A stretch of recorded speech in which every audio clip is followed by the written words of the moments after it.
Today, the Fasting Diaries episode is about the fact that you cannot beat your The hormones. Fasting Diaries of Joanna Ruth, Episode 12. You Can't Beat Your Hormones. Good morning, everybody. This is Joanna Ruth. I'm from Low to Zero Carb, as you can see over there.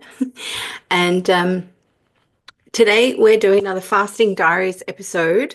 And so I wanted to come on and do this episode because the last event that I had with my fasting journey was to do with lack of sleep. And prior to that, before I began my fasting journey, I wasn't able to do the fasting because of anxiety and stress. And now I have experienced perimenopause as another input that changes the state in your body, and therefore you can't necessarily behave the same way that you were before the state change. So let me explain my week. It's been about 6 days, and I have been overtaken by my female reproductive hormonal patterning. I have a bit of background. So I'm 52 and I turned into a physiological woman when I was 12. So that's 40 years of dealing with quite extreme hormonal fluctuations throughout each month of each year. So it's a long haul for some women, and it was for me. So part of the reason why I went low carb and kept going lower and lower and lower carb and down into carnivore and then more strict carnivore is because every single month I had an indication of how I was sliding down the scale of extreme. So I used to, when I was in my early 30s, every month at the changeover of my cycle, I would have to take anti-inflammatory type painkillers constantly, so 2 every 8 hours for about 3 days. So that was a standard measurement, probably from my mid-20s to my mid-30s and probably into early 40s, early 40s. Then I came into the low carb scene. And as I lowered my carbs from my diet, got rid of them slowly, over the years, well, it felt slow because there was lots of focus on it. But really, for many people, I'm 52 and I probably started the low carb journey 10 years ago, going from eliminating wheat because it had glyphosate in it. And then I went to all wheat products, all rice grains, all grains. Then it was all starchy vegetables out, and then all the salady vegetables out. And then I still kept dairy and coffee and a few little fermented vegetables for maybe a year or two. And then when I needed carnivore results at certain times, I would take all that out. And then last year I took out dairy and coffee. The caffeine really didn't do me very well. And now I have reinstituted coffee only because I have found a decaffeinated coffee brand that decaffeinates 99%. So I'm hardly getting any caffeine, and I don't have it habitually either. So I have it when I feel like having it, and it doesn't really turn me on. It's just a flavor. It doesn't change my energy patterns, which is great. That's what I wanted to achieve. The caffeine would, number one, get me addicted to it. Number two, would change my energy patterns throughout the day. And I wasn't able to work out what my fat burning, my fat fuel using was contributing to my energy, because the coffee was doing something in there as well. So over the years, I've stuck with lowering my carbohydrates because it was flattening out these fluctuations that I would have. So the more strict I was with basically eating meat and fish and eggs and butter, the better my changeover of my cycle has been. And in the last couple of years, while I've been carnivore and then very strict carnivore, I've gotten to the point where not only do I not take any painkillers or any anti-inflammatory anything because there's no inflammation and there's no pain, I don't even notice the signal half the time. So that brings us, and that has been the way for probably a year, and but a carnivore year. Okay, so we've got to consider it's not just you. Carnivore is a way to live and eat so that your body functions in the way that you want it to, in a nice, clean, natural fashion. It's not the same as taking a pill and then all of a sudden you don't have to think about it anymore because the pill fixed it for you. I think that illusion is coming to light these days more and more. I think it's quite emotionally painful for people to recognize that pills they just don't fix things. They just change things. They change the state in your body. Another thing that I am testing today is unsweetened chamomile tea because I'm fasting again. So I don't have any food. And I don't mind drinking water with salt in it, but sometimes my mouth is just missing a little bit of flavor. Okay, warning, I'm going to show you my tongue now. So if you don't want to look away. See how it's a bit white?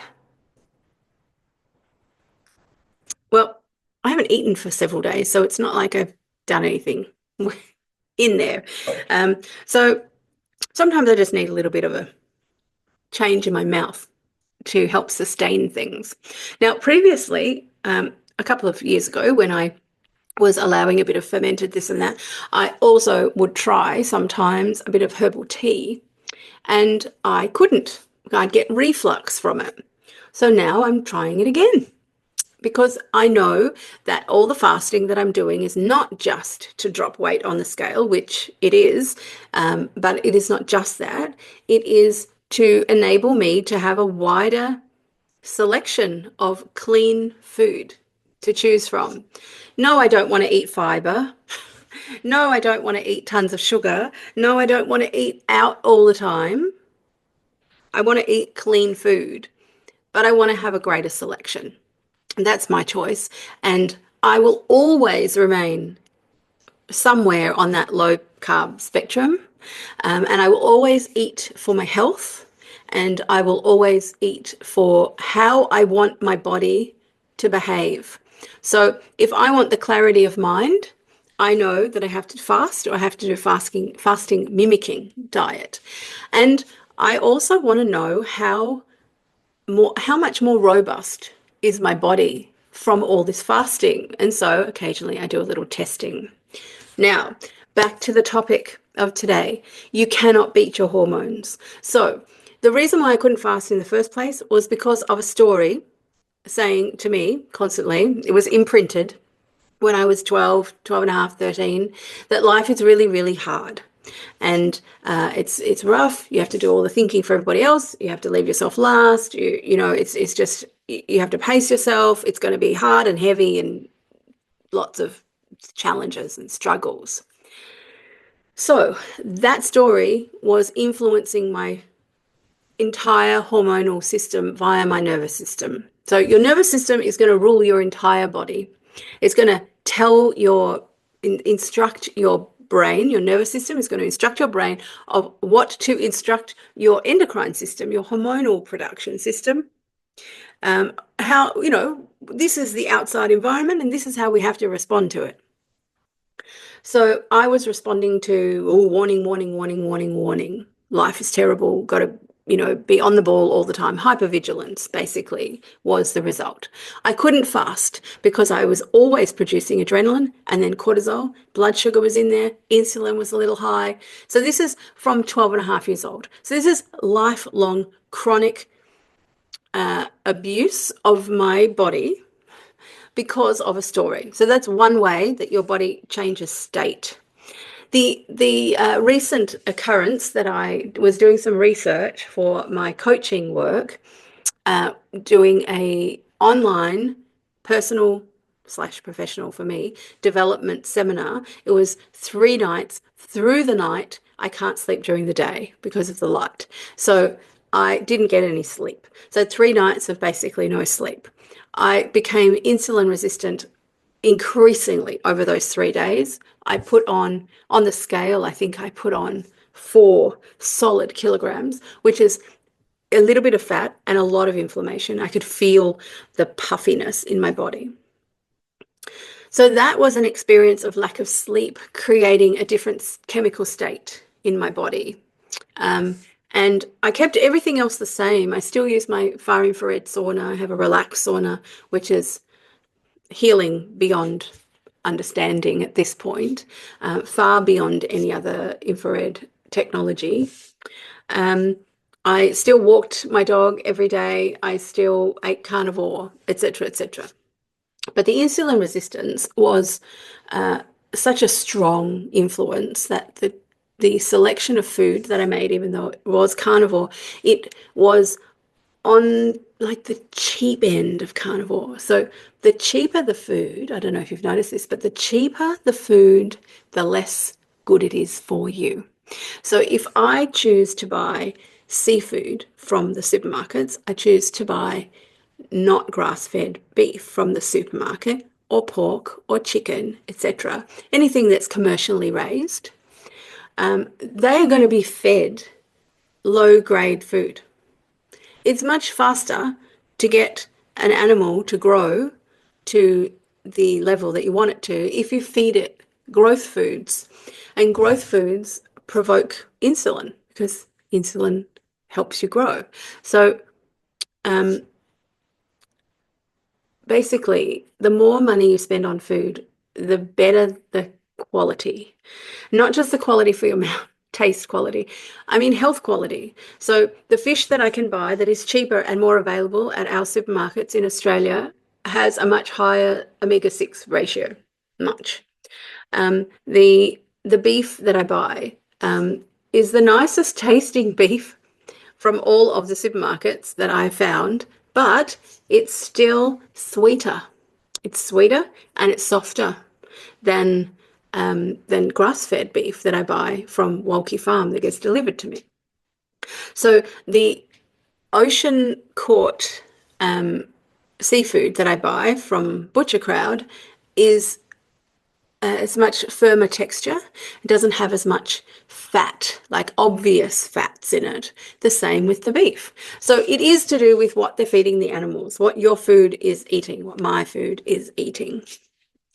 So when I am in a state, physical, chemical state, that is craving food, whether it be lack of sleep, whether it be anxiety, or this time it was perimenopause. Yeah, I still have to deal with that shit. So whatever it is that's the influence that's changing the state in your body, you need to understand what it's doing and why it's happening, and therefore how long is it going to happen, and how should you be thinking about it, and how should you be assisting your body through this process. So this time, the experience of not being able to fast and feeling unstable and feeling cravey, lots of cravings, was due to my cycle changing over. And because I am perimenopausal, I'm 52, right now is the time. I don't have hot flushes, I don't have problems with sleeping, I don't have any of the reported symptoms that many women have. And that is because I eat carnivore when I'm eating. And when I'm not eating, I'm basically eating carnivore anyway, right? Because it's protein and fat, which I'm just supplying from my body. So staying carnivore is basically saying 0 carbohydrates. And as much of the time 0 sleep deprivation, and much of the time stress, and etc., etc. So all those lifestyle things. Because I have the lifestyle that I have, I'm very, very blessed to not have any of those problematic symptoms. However, what I do have to deal with is the stress that comes into my body when the cycle is changing over. but it's behaving differently at the moment because it's trying to do something, but it doesn't have all the right resources to do it because I'm coming out of being a reproductive female. So I don't have the instructions to keep producing things. So maybe I've run out of eggs and there's no more lining of the uterus happening throughout the month. And then the hormones want to shift, but there's nothing to expel. And my body's a little confused. It lasted 6 days. Like it turned on like a switch and off like a switch. So this is what I had to endure for the 6 days that have just finally finished. So I had basically an entire week of being challenged. My body felt very challenged. My mood was horrible. Every time I thought, oh, I should come on and tell people what's going on, I didn't want to talk to anybody. I didn't want to talk to people like in front of me, let alone be upbeat and talk to you on the YouTubes. So I felt flat. It was I was confused a little bit throughout that time because I hadn't quite, and I never do, I'm a bit dumb like this. Every month when my period would come, I never realized why I was so hungry before it, and I never realized. So what some people call Shark Week, I think Bella calls it Shark Week. I would never in the moment make the connection of why I was behaving differently or why I was craving different things. And then it would come upon me and, uh, oh, that's why. Oh, I get it then. So that's kind of what was happening yet again this time. It took me a few days to stop being hard on myself and realize that, oh, I'm just being overtaken by these hormones that are fluctuating and trying to get something to happen in my body, and nothing was going to happen this month. So now I've been through a few cycles of this in the last maybe 2 or 3 years where I'll just skip a month. So yes, I skip a month in terms of expelling the uterine lining, but I'm not actually skipping anything because my hormones are still doing their thing. They just don't have the uterine lining to expel. And so this is stressful for the female body. And the hormone fluctuations this particular month, I could feel them big time. So I had cravings. I even was influenced by these cravings so much that because I was going to stop fasting and I really wanted to bring my ketones right down. So I wanted to see what would happen if I ate something actually with sugar in it, because I just don't do that anymore. And because I'm coming in and out of fasting, it doesn't bother me because any kind of little bit of damage that I cause by doing these little experiments in between the fasting times will be sorted out with the fasting. And, like with the stevia, I don't crave more stevia anymore. I used to. So I think the fasting has really cleaned up a lot of circuitry, a lot of habitual stuff, a lot of perceptions about food, and what I need. But these cravings that I had last Wednesday, I woke up, I decided I'm going to try not to break my fast. And after lunch, I was like, I have to break my fast. So I went to the supermarket and I wanted something that was sugar. I wanted the sugar, but I didn't want any of the grains and I didn't want any of the vegetables and the fiber because I wanted to test out what's my pancreas going to do? How's my body going to respond to this input of sugar? But I don't want any of the chemicals. I don't want any of the pesticides. I don't want the fiber. I don't want any of those complications. I don't want the lectins and I don't want any of that stuff. So what do? Chocolate. So I went and I chose very small little blocks of dark chocolate. And interestingly enough, I realized later in the week, it was because of these cravings caused by this chemical state in my body that I ticked off small size so that there was only 5 little flat blocks. And once they're gone, they're gone. So I made sure that I didn't fall into just constantly eating chocolate for 5 days. So I only bought a certain amount. The second thing was that I chose dark chocolate because it's stronger in flavor and it has a lot less sugar. What I didn't do was turn it over and check per 100 grams how many grams of sugar, because I really want to know the percentage. If I saw that it was 45% sugar, I wouldn't have bought it. I would have bought something different that was maybe 10% sugar, but I didn't. So here's an example of the state changing in my body and the compulsion that comes into your behavior. And you are being thoughtful, but it's not the full story. Okay, so it's like how the media don't tell you the full story, and then you end up down this road, and then you find out the rest of the story, and you go, oh shit, I didn't have the full story. So that's what happened to me with the chocolate. Now, luckily, I only had the 5 blocks. I put it in my mouth straight away. I couldn't wait. And I ate it all in the first day. And I just kept telling myself, I want my ketones to go down. Well, the truth was, you are still a sugar addict, and unless you put boundaries around it, you will eat it if it's there.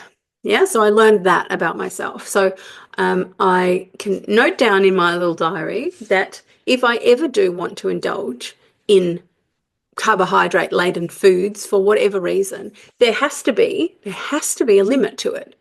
There has to be my ability to say, well, it's this quantity or it's for this period of time, and I don't break those rules. And if I can't stick with that, then I have to say your identity is an abstainer and you have to abstain from it.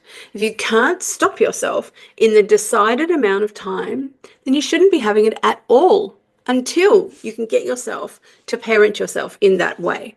And so if I had more, I would have eaten more.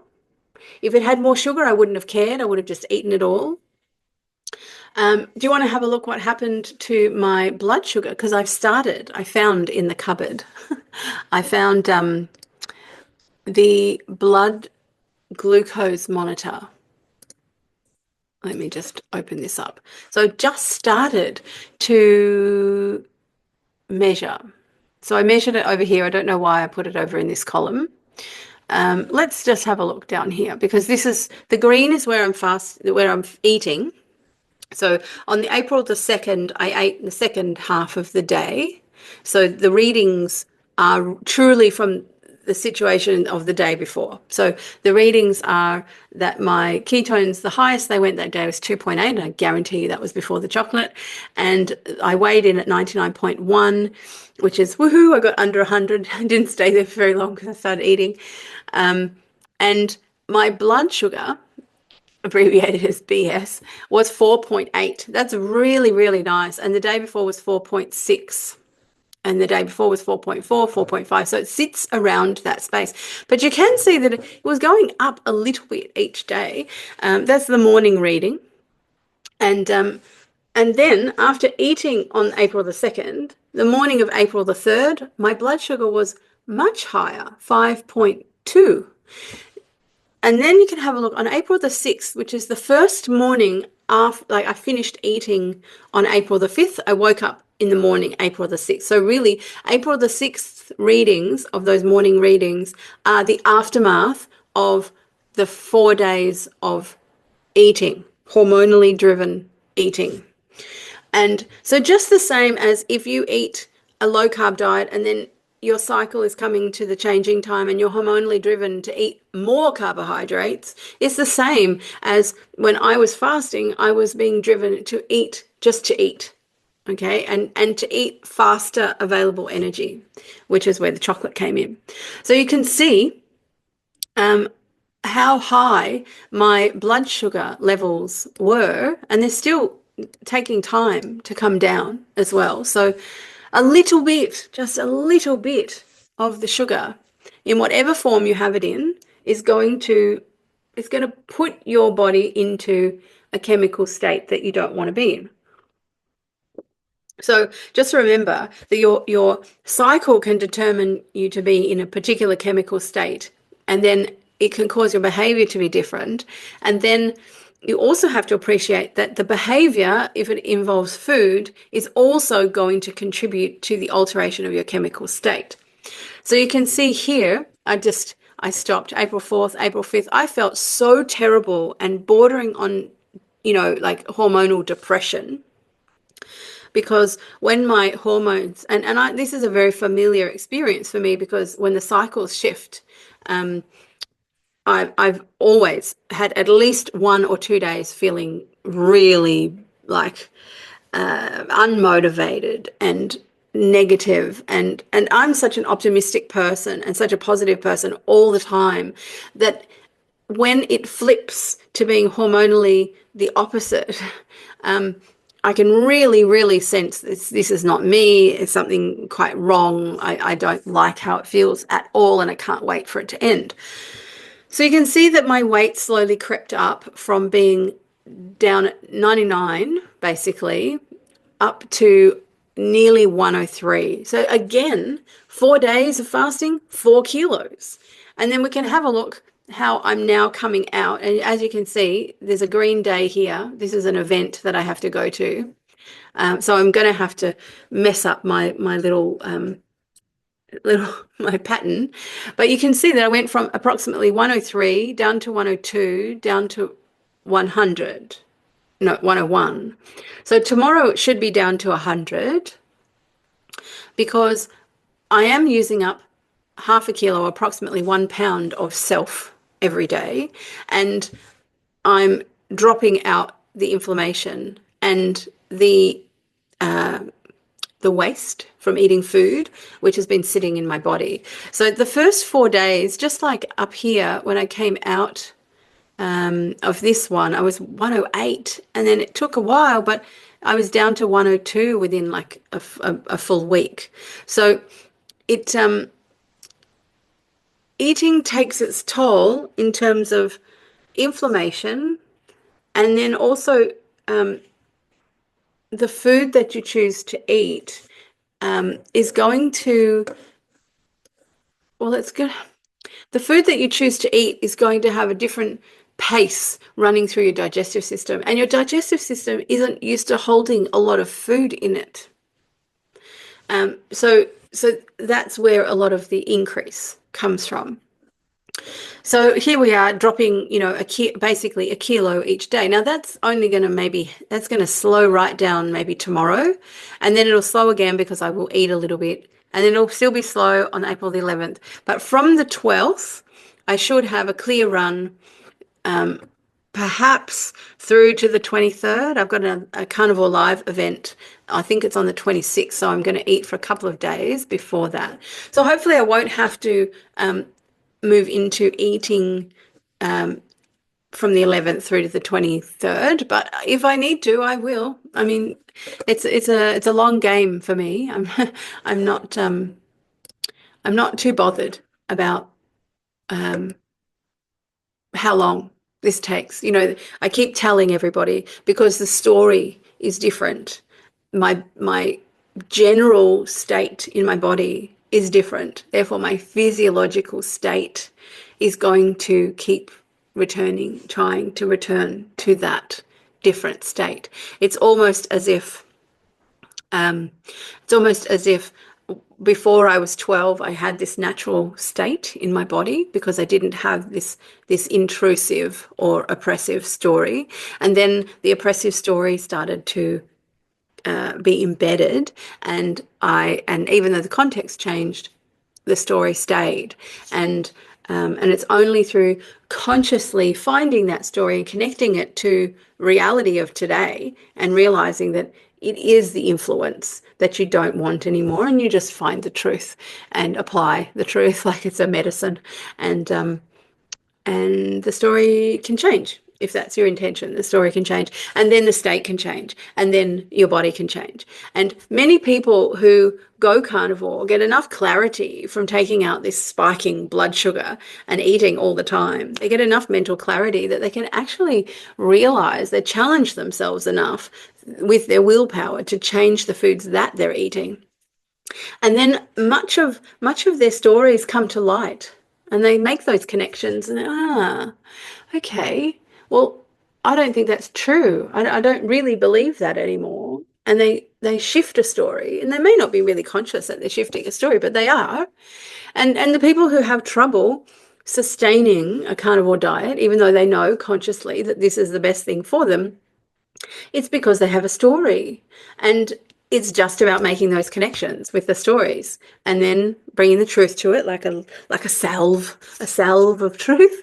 Apply it, and then the story can shift, and then the state can shift, and then your physiology can shift. Your body will transform itself, and it won't feel like willpowering hard work, because you've applied the willpower to the changing of the story rather than keeping the story and then having to have willpower to fight the story.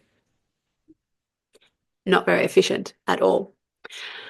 So, have I told you everything? So I kept everything the same. I used my willpower to keep swimming 3 times a week.